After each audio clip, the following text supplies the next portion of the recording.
अब हम इस प्रश्नावली के अगले प्रश्न को देख लेते हैं। अगला प्रश्न है प्रश्न क्रमांक 3, के का मान ज्ञात कीजिए जबकि दिए गए समीकरण के मूल वास्तविक व समान होंगे। तो इनमें से हम ले रहे हैं चौथा प्रश्न को। चौथा प्रश्न इसलिए ले रहे हैं क्योंकि ये बोर्ड एग्जाम में आया है, तो बोर्ड एग्जाम में आया है तो इसलिए इस प्रश्न को हल करके देखते हैं।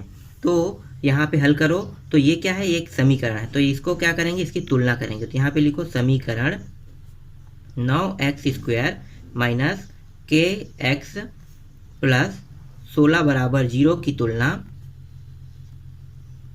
किससे करेंगे, वर्ग समीकरण। वर्ग समीकरण का एक सूत्र क्या है, ax² plus bx plus c बराबर 0 से करने पर। तो अब यहाँ पे ध्यान दो कि यहाँ पे देखो चर राशि का कौन कौन सा है। तो देखो यहाँ पे x है चर राशि, x² चर राशि, यहाँ भी x² चर राशि, यहाँ भी x है और यहाँ भी x है, मतलब x जो है चर राशि है।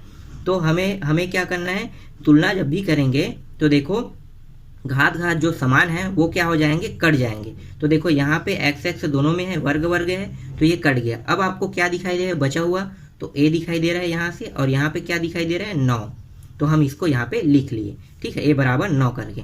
फिर यहाँ पे देखो यहाँ पे क्या है, x है, यहाँ भी x है, दोनों चर राशि और समान घात है, तो ये क्या हो गया, ये भी कट गया। अब क्या बचा है, जो बचा है उसको यहाँ पे हमने लिखना है। तो b बराबर कितना है, माइनस है ना, माइनस के, b बराबर माइनस के बचा है। और यहाँ पे देखो यहाँ पे कोई चर राशि नहीं, ये खुद अचर राशि है, तो इसको पूरा लिख लेते हैं, c बराबर 16।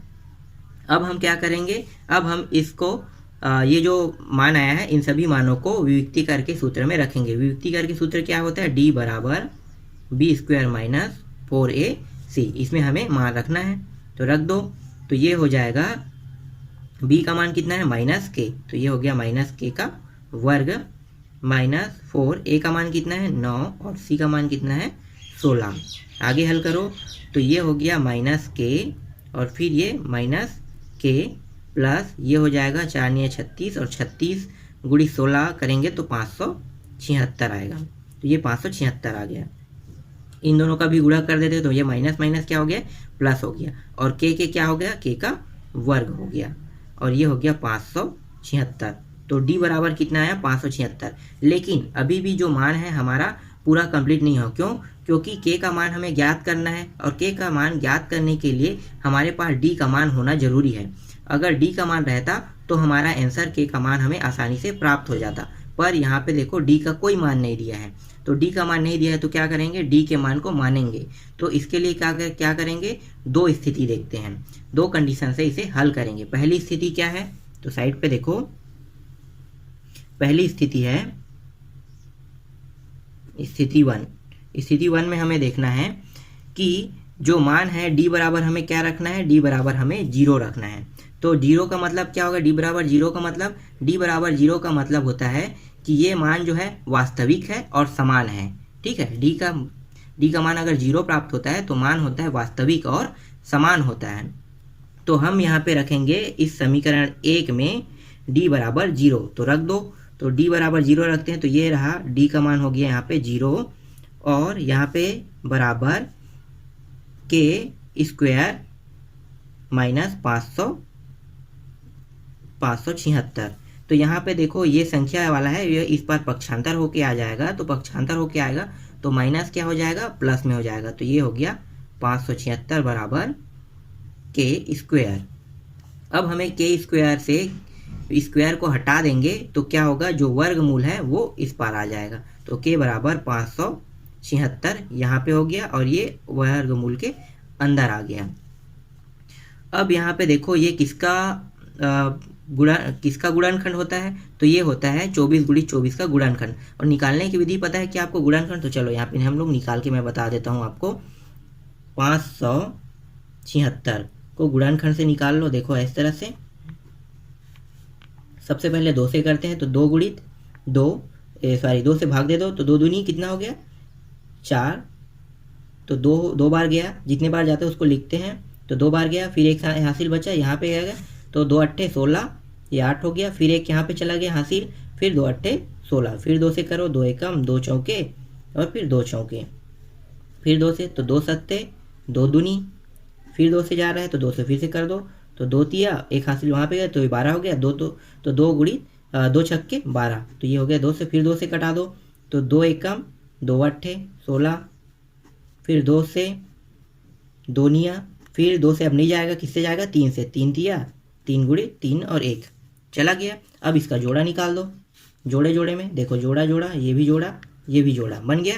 कितना हो गया, यहाँ से कौन कौन सी संख्या बाहर निकलेगा, इस जोड़े से 2 बाहर निकलेंगे, यहाँ से भी 2, यहाँ से भी 2 और यहाँ से 3। तो लिख लो यहाँ पे जहाँ जहाँ से जोड़े से जहाँ जहाँ निकल रहे हैं वहाँ 2 गुणी 2, देखो 2 यहाँ से निकला, इस जोड़े से भी 2 निकल गया, फिर इस जोड़े से क्या निकला, फिर 2 निकला, फिर इस जोड़े से क्या निकला 3 निकला। अब इसको गुणा कर लो तो कितना हो जाएगा, 2 दूनी 4, 4 दूनी 8 और 8 दिया 24। तो ये प्राप्त हो गया 24। देखो 24 प्राप्त हो गया। तो ये किसका गुणनखंड है, 24 का।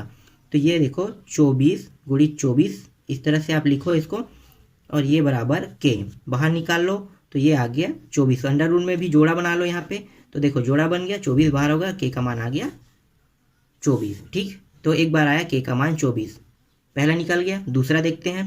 अब स्थिति 2 में, स्थिति 2 देख लो। स्थिति 2 क्या कहता है कि d बड़ा है 0 से। स्थिति 2 कह रहा है कि d जो है वो बड़ा है किससे, 0 से।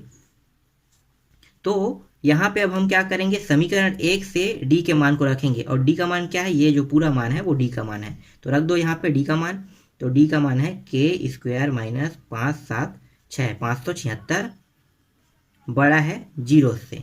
ठीक है, इसका मतलब है बड़ा है 0 से। यहाँ तक समझ में आ गया। हमें क्या रखना है, d बड़ा है 0 से रखना है, और यहाँ पे देखो d का मान हमने क्या रखा, यहाँ से हमने d के मान को यहाँ पे जहाँ पे d था वहाँ पे हमने ये पूरा मान पुट अप कर दिया। फिर बाकी को हमें कहाँ पे देखते हैं, साइड पे देखते हैं। अब इसको आगे हल करते हैं। तो ये हो गया, देखो ये के स्क्वायर है, तो यहाँ पे लिखो के स्क्वायर, और ये उस पर चला जाएगा, 0 जहाँ पे है उस पर चला जाएगा। तो ये क्या हो जाएगा, जो माइनस है वो हो जाएगा उस पर जाके प्लस, और जो बड़ा का चिन्ह है वो इस तरह से रहेगा, जो चिन्ह है वो ऐसे ही रहेगा, और ये चिन्ह के उस पर चला गया तो प्लस 576 आ गया। ठीक, समझ में आ रहा है। ये उस पर चला गया 0 के पास, तो ये क्या होगा, जो माइनस था वो हट के क्या हो गया, प्लस में आ गया। देखो प्लस में आ गया। अब आगे इसको हल करो तो देखो के से वर्ग हटाते हैं तो ये क्या हो जाएगा, ये अंडर रूट 576 के अंदर आ जाएगा। फिर आगे फिर इसको हल करो और ये हो जाएगा किसका गुणा है, किसका गुणनखंड है, 24 का। तो 24 गुणी 24 को इस तरह से लिखो। 24 गुणी 24 से हमें क्या निकालना है, इनमें से सिर्फ एक 24 को बाहर निकालते हैं। तो ये हो गया के बराबर 24। ठीक, और के बराबर 24 प्राप्त हुआ। ये क्या है, आपका आंसर है। तो यहाँ तक इस तरह से आपको बनाना है। सेम जैसे मैंने बनाया है वैसे ही प्रश्न क्रमांक 3 के सभी प्रश्नों को आप बना लेना। ठीक है, इसके बाद हम देखते हैं प्रश्न क्रमांक 4 के प्रश्नों को। प्रश्न क्रमांक 4 है, निम्नलिखित वर्ग समीकरण को सूत्र की सहायता से हल कीजिए। तो इसमें भी बहुत सारे प्रश्न हैं, इनमें से किसी एक प्रश्न को देख लेते हैं। तो इनमें से पहला प्रश्न देखते हैं। तो पहला प्रश्न है 9x square plus 7x minus 2 बराबर 0। इस प्रश्न को हल करते हैं। तो इसमें भी हमें क्या करना है, जैसे हमने बाकी प्रश्नों के साथ किया है वैसे ही a b c का मान इसमें भी निकाल लेते हैं। तो समीकरण 9x square plus 7x minus 2 की तुलना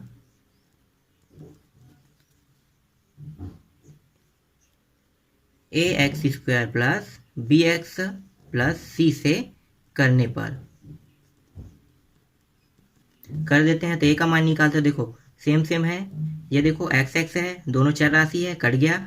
अब यहाँ पे बचा क्या, a बचा, और यहाँ पे बचा ऊपर में 9, तो a बराबर 9 प्राप्त हुआ। यहाँ पे देखो x है, दोनों कट गया। यहाँ पे क्या बचा b, और यहाँ पे देखो ऊपर में क्या है प्लस 7 है, तो ये 7 बचा। अब यहाँ पे देखो ये अचर राशि है तो इसमें कोई नहीं कट रहा है, तो इसको क्या करेंगे, यहाँ पे बचेगा c बराबर -2। अब आपके प्रश्न में क्या है, सूत्र विधि। तो सूत्र विधि में देखेंगे तो श्रीधराचार्य का सूत्र विधि लगेगा। यहाँ पे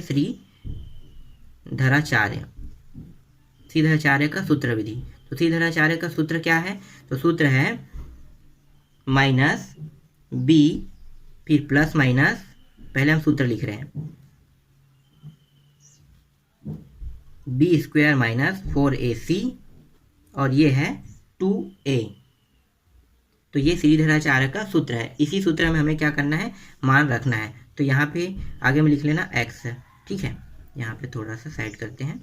ये देखो x बराबर -b प्लस माइनस, फिर ये देखो अंडर रूट के अंदर b² - 4ac अपान 2a, ये सीधाचार्य का सूत्र है। इसी में हमें क्या करना है, abc के मान को रखेंगे, तो रख दो। तो x बराबर b का मान कितना आया 7। तो देखो यहाँ पे सूत्र में सामने में क्या लगा है, माइनस लगा है, और उसका मान कितना है 7 है, तो ये रहा 7।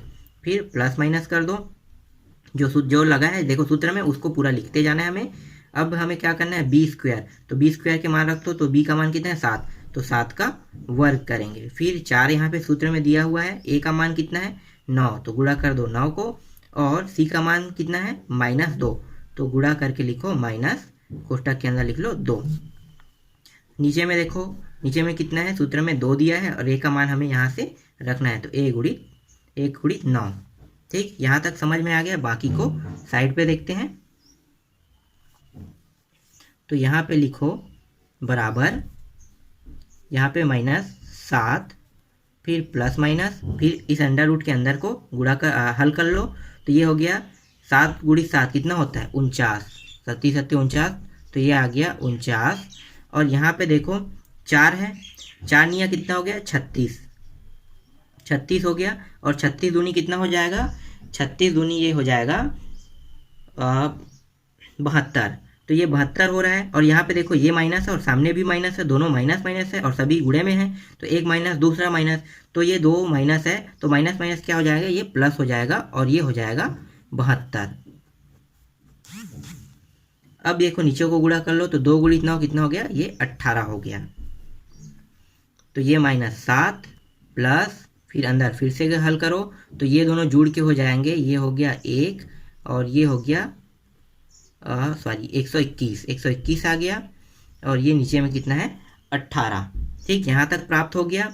अब देखो और हल हो रहा है क्या, नहीं हो रहा है, तो अब हमें क्या करना है, एक बार हमें यहाँ पे देखो ये प्लस चिन्ह है, तो एक बार प्लस चिन्ह के साथ लेके हल करेंगे, और ये क्या है नीचे में माइनस, तो एक बार माइनस लेके हल करेंगे। तो यहाँ पे लिखो धन चिन्ह लेने पर, तो यहाँ पे लिखो धन चिन्ह लेने पर। ठीक है, आगे हल नहीं हो रहा है, तो हम इस तरह से कंडीशन लेके निकालेंगे। तो धन चिन्ह ले रहे हैं, तो धन चिन्ह लेके लिखो, तो ये माइनस जो 7 है वो -7 रहेगा, सिर्फ जो बीच में मान है जो प्लस माइनस, तो धन चिन्ह लेंगे तो माइनस को हटा देंगे, तो क्या लिखेंगे, सिर्फ प्लस लिखेंगे। क्यों प्लस लिखेंगे, क्योंकि प्लस चिन्ह बस को ले रहे हैं। उसके बाद क्या है, बाकी को सेम टू सेम लिखो, 1 2 1, फिर यहाँ पे कितना है 18, यहाँ पे -7 आया और ये प्लस आया, और ये अंडर रूट से बाहर निकालेंगे तो कितना होगा, ये जो होता है 121 11 गुणित 11 का होता है, तो 11 गुणित 11 ये हो गया। देखो जोड़ा भी बन रहा है, और नीचे में कितना है 18। बाकी को साइड पे देखते हैं, तो ये हो गया -7 प्लस, और यहाँ से देखो जोड़ा के साथ बाहर निकल गया, जोड़ा में से तो एक बाहर निकलता है, जोड़ा बन गया, तो 11 बाहर आ गया, तो ये हो गया 11 और ये हो गया 18। फिर इसको आगे हल करो, तो ये हो जाएगा, यहाँ से घट गया, घटने के बाद कितना बचा, ये बचा 4, प्लस चिन्ह बड़ा है तो प्लस चिन्ह बड़ा है, और 11 बड़ा है, देखो -7 और प्लस 11, तो 11 बड़ा है -7 से, तो इसका जो चिन्ह है बड़े वाले के चिन्ह लगता है यहाँ पे, तो प्लस है तो प्लस लग गया, और ये 18 है। हल कर लो अब इसको, तो ये हो गया 4 2 दूनी और 2 निया। ठीक है, तो कितना आ गया 2/9 आ गया, x का मान आया 2/9, एक मान प्राप्त हो गया हमारे पास। चलो ठीक है, प्लस चिन्ह वाला मान प्राप्त हो गया। अब हमें क्या करना है, ऋण चिन्ह वाले लेना है, तो यहाँ पे लिखो ऋणात्मक। ठीक है, ऋणात्मक चिन्ह लेने पर ऋणात्मक चिन्ह ले रहे हैं, तो ऋणात्मक चिन्ह लेंगे तो देखो ये वाला मान -7 जस के तस रहेगा। अब जब प्लस है उसके जगह हमें क्या लिखना है, माइनस लेना है, तो ये रहा माइनस आ गया, और ये रहा 121 है, तो ये 121 और ये है 18। आगे इसको हल करो, तो ये -7, और यहाँ पे देखो -121 से हमें कितना निकालना है, जैसे हमने किया था वैसे ही करें, तो डायरेक्ट यहाँ से 11 निकल जाएगा, तो मैं यहाँ पे डायरेक्ट 11 निकाल देता हूँ। फिर ये हो गया 18, इन दोनों को देखो माइनस, ये भी माइनस है, माइनस माइनस है तो जुड़ जाएंगे, देखो यहाँ पे माइनस यहाँ भी माइनस, तो यहाँ पे जुड़ जाएंगे, तो ये 11 और 7 कितना हो गया, 11 7 हो गया 18, ये 18 है ना, 19 नहीं, ये 18 है, और ये -18 है, और यहाँ भी 18 है। बाकी को थोड़ा सा और है, इसको भी साइड पे देख लेते हैं। देखो यहाँ पे क्या हो गया, कट गया, 18 एकम 18, 18 एकम 18, तो ये माइनस है, तो यहाँ पे आ गया -1। दूसरा भी x का मान निकल गया, तो हमारे पास दोनों मान प्राप्त हो गया और यही क्या है, ये इसका आंसर। तो यहाँ पे अब लिखो अतः अभीष्ट हल x बराबर कितना प्राप्त हुआ है, पहले में 2/9 और दूसरे में कितना प्राप्त हुआ है, -1। ठीक, यहाँ तक हो गया, ये आपका आंसर है। जैसे मैंने इस प्रश्न को बनाया वैसे ही प्रश्न क्रमांक 4 के आप सभी प्रश्नों को बना लेना। ठीक है, आप लोगों से बन जाएगा प्रश्न। इसके बाद हम लोग अगले प्रश्नावली को देखेंगे।